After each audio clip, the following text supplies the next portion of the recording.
We have an initiative called the Waste Bank. The Waste Bank allows us to transact with the vendors that are on the road, meaning that a vendor would call in and would log a call, and a transport would then be dispatched to pick up the waste that the vendor has then collected. We are involved in surfacing of roads. We manufacture asphalt, and also we do placement of the material in terms of laying of the surfacing. In the very simplest of terms, the Billy Energy Group is building essentially a privately held ESCOM. Our business is to generate electricity. So traditionally we've had one provider of electricity. There was a program called the Renewable Energy Independent Power Producer Program that was initiated by the IPP office.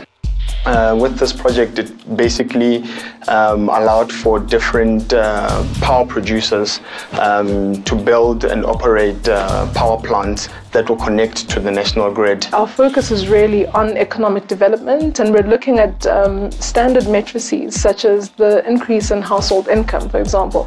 That for us is quite important to observe over time and to ensure that the investments that we're making enable households to increasingly be able to afford a decent and an improved quality of life. The product is called a dip tube. In essence, what it is, it's a fuel profiling device. I used to watch a lot of television and movies, and those characters were like my friends, and the love for telling stories really came from that for me. It's a family business. The grounding was there, and I've just tried to continue the legacy. We manufacture concrete blocks, produce it, cure it, and then we sell it to customers. We do sports nutrition from whey protein to mass gainers, from assisting for weight loss up to sports performance, endurance. We started with labor broking, labor hire of the different mining skills. I started being involved in providing them with different services, ventilation, structures, maintenance of their conveyor belts. We also did the stone dust barriers for underground to prevent fire. We really want to build our company into a brand, a household brand. Every home, or every black home specifically in the township, should be able to refer to Bangula and indirectly be referring to recycling as a lingo. It was difficult because there were times whereby I stood some months not getting salary. When I was studying, I figured out that I could spend less time working for someone else and dedicate all of that time building my own business. I wanted to have a lot more fun. And I really wanted to challenge myself and say, how can I then go out there and create jobs? I grew up in Rustenburg, back in the villages, with not much access to television or whatever. For me, I like inventing. You know, I need to create something new. You know, the reality of it is that it's always said that there aren't particularly young black people who are good enough to sort of be HODs in the film industry. And the idea with this is really to sort of prove that theory wrong. We took a proper risk, you know, 5 young people, none of technical inclination or background, and went into a very technical field. Even if it terrifies you, so what? Is that you try, you fail, you try again. That's really what it is, as opposed to just sitting on the sidelines all the time. People don't even know that I'm a director of this company. Unless you park outside. Unless I'm parked outside, but they don't even know my car. You were younger than everyone across the table. There is the perception that you have to work much harder to be taken seriously. I was 22 when I tried to get funding for my business. I think there are very few people who would give close to 5 million rand to a company that's being started up by a 22-year-old. People are going to be looking at you and waiting for you to run off into the bathroom and cry because something's not working out. Your employees not believing that you are the main person behind the wheel, you know? Well, they relate to me well. My staff is very good. They are respectful of me, so, you know, we work well together. There's plenty of challenges because, firstly, we're an innovative and inventive company. So with that is obtaining patents. So the patent attorneys, their fees are extremely high. Sleepless nights. Sleepless nights. For us, yeah. We lacked a lot in capital. I mean, it was a small startup. if you don't have a proper funding for something, you can't really progress further. But if I think about if I had to do this process on my own, I don't have the education of how these contracts work. You have to partner with a bigger production company, and the reality is that the bigger production companies are white owned. The business model, it's the challenge on its own. Being 22, you definitely lack experience, so there's a lot of places we did actually end up knocking your head. I think the biggest challenge that we experienced was moving the business from an informal type of setup to an industrial size setup. With regards to the funding, we went to different institutions, we were turned down. We didn't have assets to back up our funding. The experience in the market wasn't there. They didn't feel comfortable. A lot of the narrative we were getting was, why don't you go into mining? Why don't you look at this sector? You know, why energy? Energy won't work. I'd have to say business is very hard. Whether you've been in it for quite a while or whether you're starting out, you need to find exactly where you're lacking and try to sort those issues out. As ambitious as we are, we don't know much about managing a big company, from financials to the actual running of the company. We've never actually run a company of this magnitude. We wouldn't have started this company if we thought that because we're not engineers or because we haven't worked in this sector, we can't do it. We never gave up. We started on a smaller scale. That's when how we gained the experience into the industry. You don't need to come from a wealthy background for you to start your own business at the end of the day. Or you don't need to be an old person like us as black people. We prefer to have older people to become the owners of businesses like the one that I'm involved in. IDC has provided quite a lot of support. Basically, they have given us money to help us with shooting the film. They also contributed in getting us a bigger machine, which operates faster. So now we're able to make more volumes than before. What I also enjoyed about the whole exercise is I learned about my own business, things that I could do better in my own business and to improve it.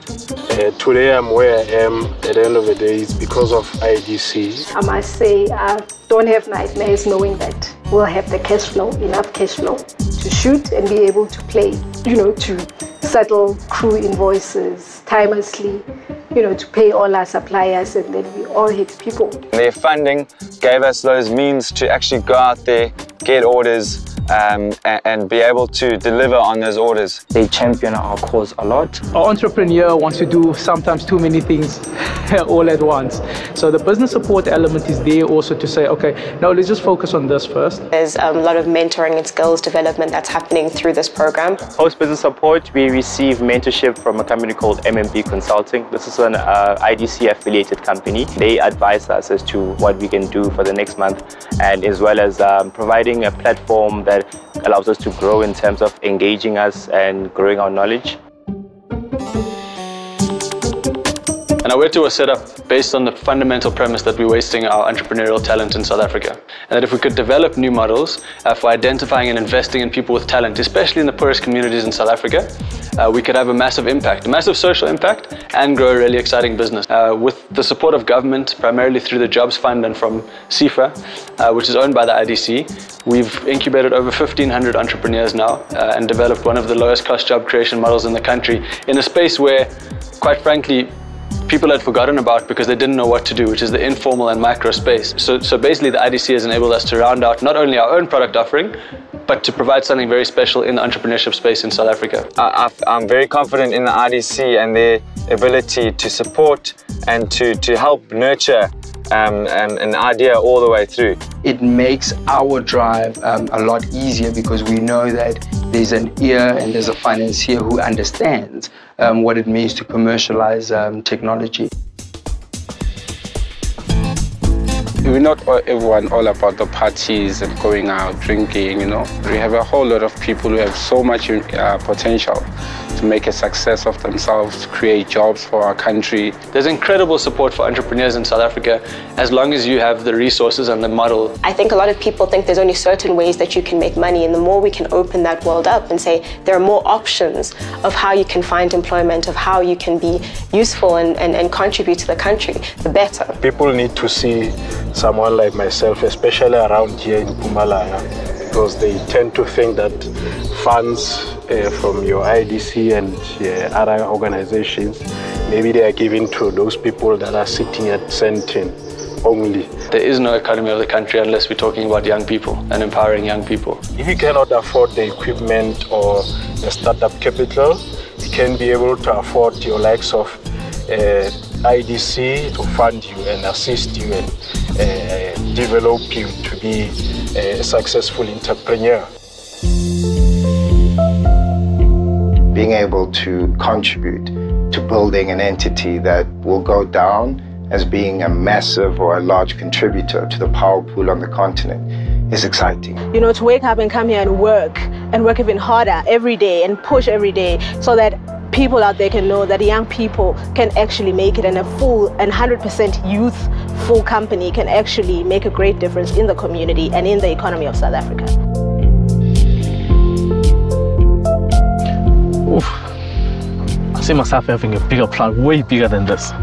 Wow. You know, when I think of the growth that we can potentially achieve, I think of Africa. We want to be a part of, you know, continuing to employ people coming into the industry, new people. We're moving more into the export market now. We've opened some nice doors, so we're just going to keep on pushing and going. I've got a great team behind me. Have a sense of stability for the country, and that we will not be reliant on any single type of power generation. The IDC is a great support. I feel if they were bold enough to take that step with us into direct retail, I personally think that they'll be able to get us all the way. Recently got some interest from Brazil. I've been to the United States to promote it there. Oil major companies that's here in South Africa are also very keen and interested.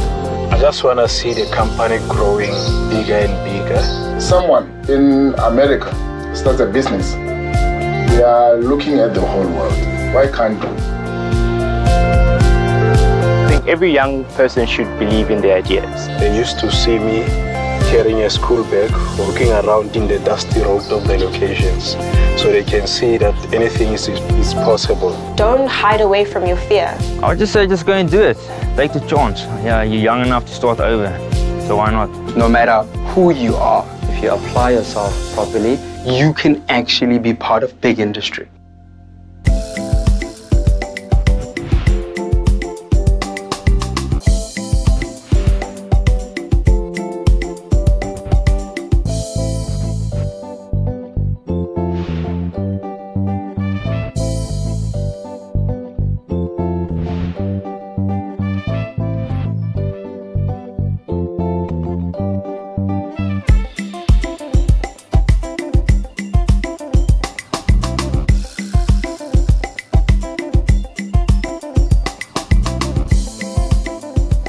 Well, we hope to become multi-millionaires together one day, very soon.